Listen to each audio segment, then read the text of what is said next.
On these bills, you know that UG, how at a stroke UGC and all these organizations, ICT, everything will end, and a super regulator will come into position. And you have a apex body. I think the note would have detailed about that. The interesting aspect, the higher education of the country, the presence of the states.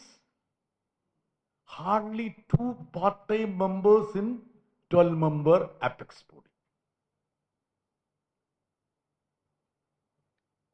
Omnipotential chairman and the member secretary, effectively the CEO. And even there is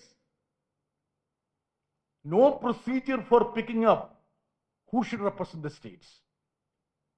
Of course, the government of India can pick up the state representative from, say, Madhya Pradesh, Chhattisgarh, Rajasthan, Assam, anywhere.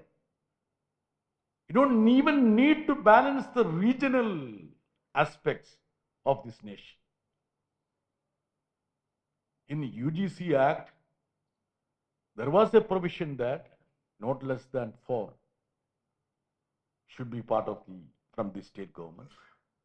And 6 members out of 12 shouldn't have anything to do with the government.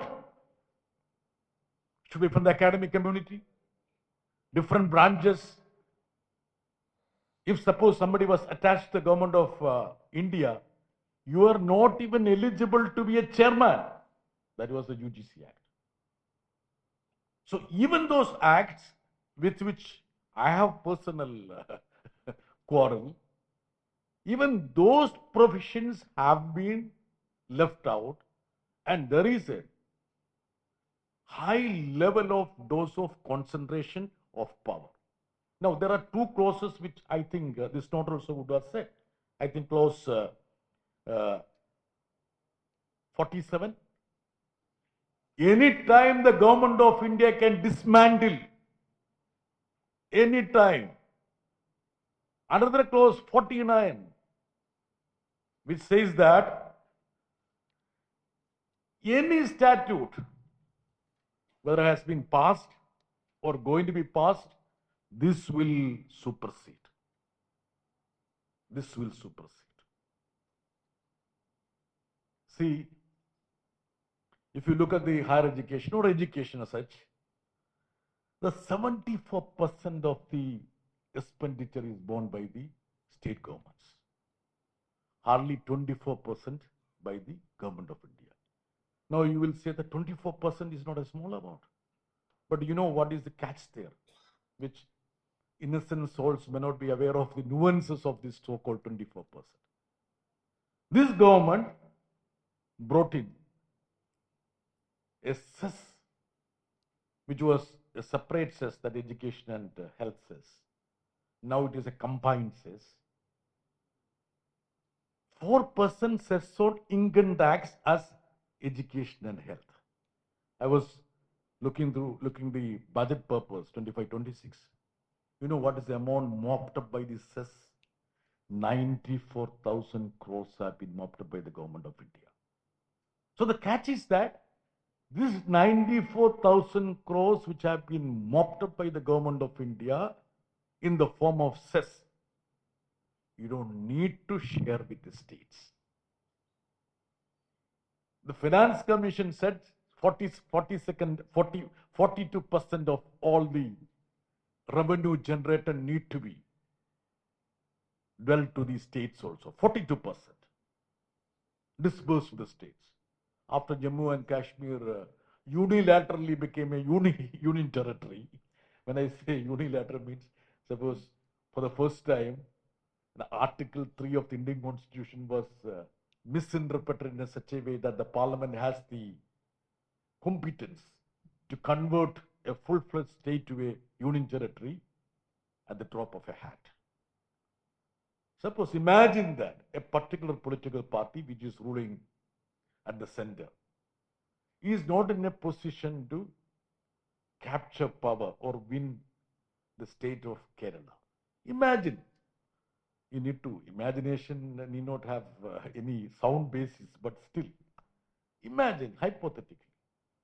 So central government decides that since my party is unable to capture power to win the elections here, we will convert the state as a union territory and we will put a lieutenant governor to rule this.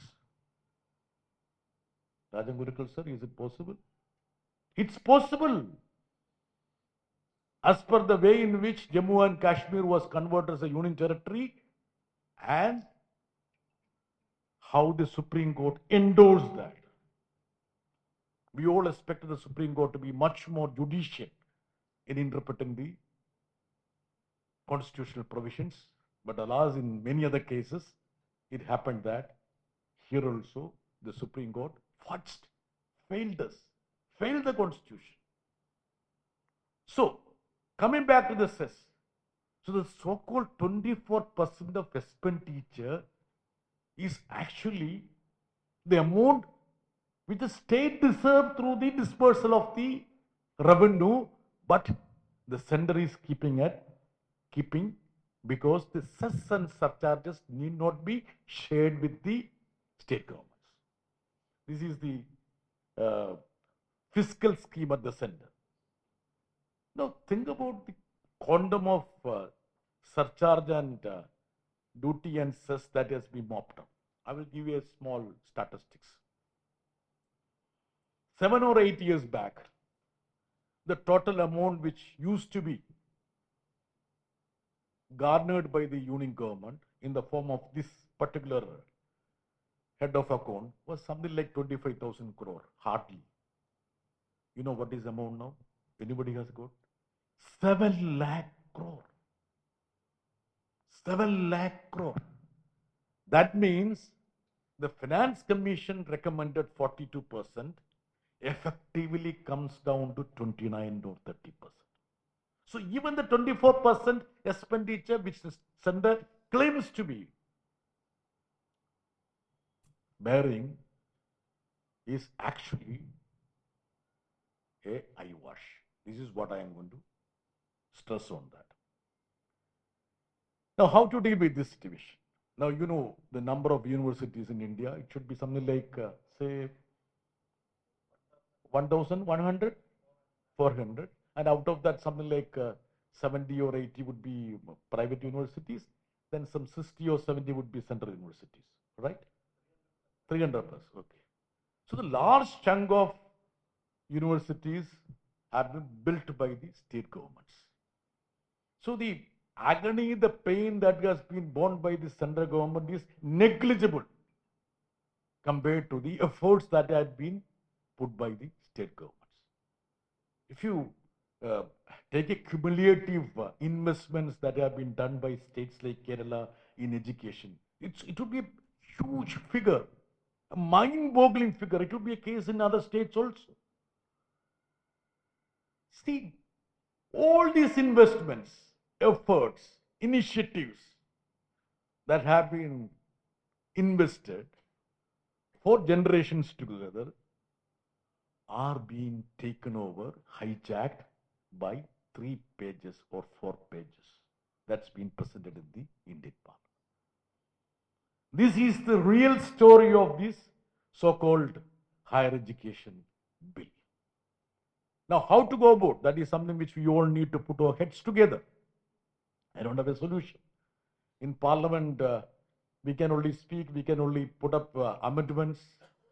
But this is a time when I said that when this higher education bill have impact that will take out the soul of the higher education, which will turn India into a place where academic fraternity need to be more or less sterilized, and the critical thinking or evaluation that needs to be there in any arena of education needs to be doused.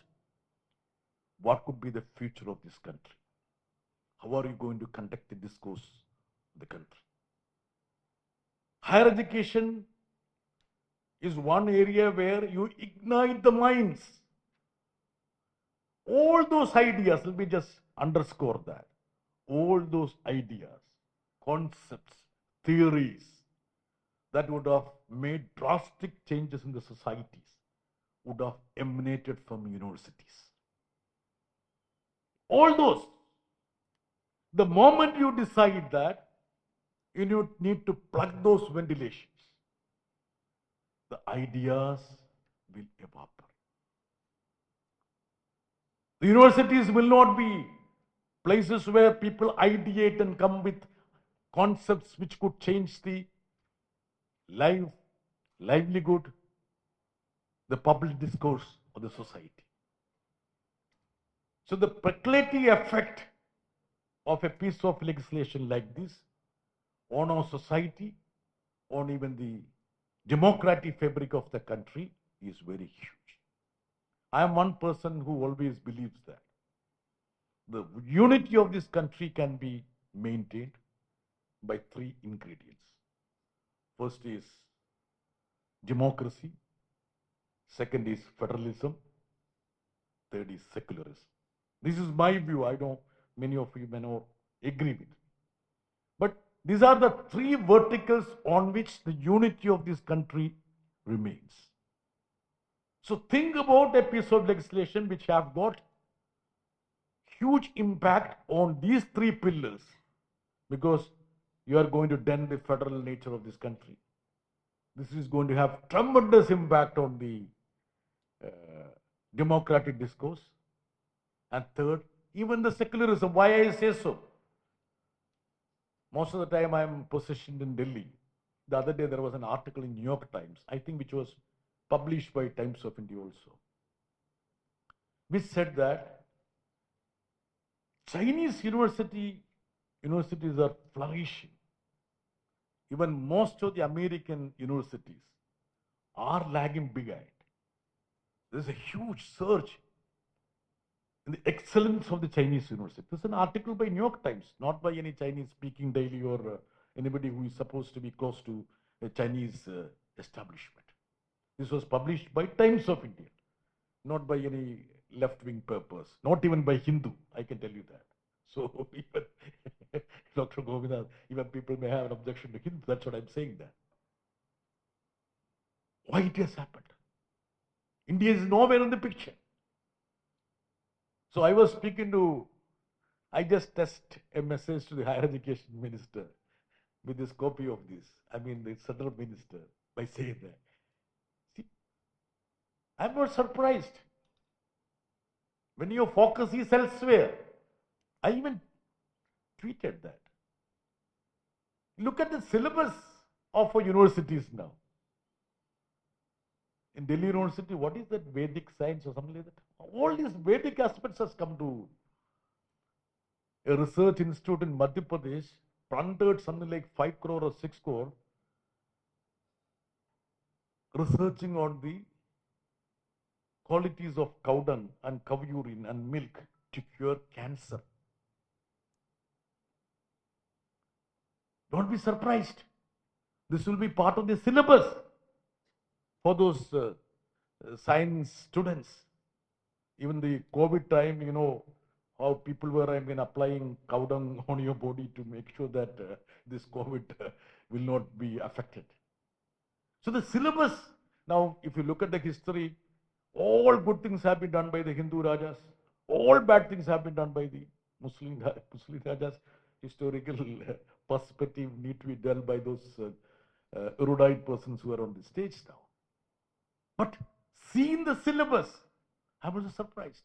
I was just looking at those people who were appointed in JNU, some 160 people. Many of them are much more well versed in, what is that, Vedic science. And even here in this bill, there is a reference. Bharatiya knowledge. You shouldn't miss that. You shouldn't miss that. Even Bill has mentioned about that. I noted out something here. VBSCA Clause 9, authorized to prepare national roadmap for promotion of Bharatiya knowledge, language and arts, But there is no safeguard for regional or linguistic presence, cultural diversity, or scientific temper. It's a part of the bill. So the direction has been given by the bill. The content has been naturally incorporated in this. So I feel that this piece of legislation, which I oppose tooth and nail, will not be helpful to not only the states, but to the academic community, the generations, to the youngsters, and will not be in any way helpful to a country which wants to emerge as a modern nation.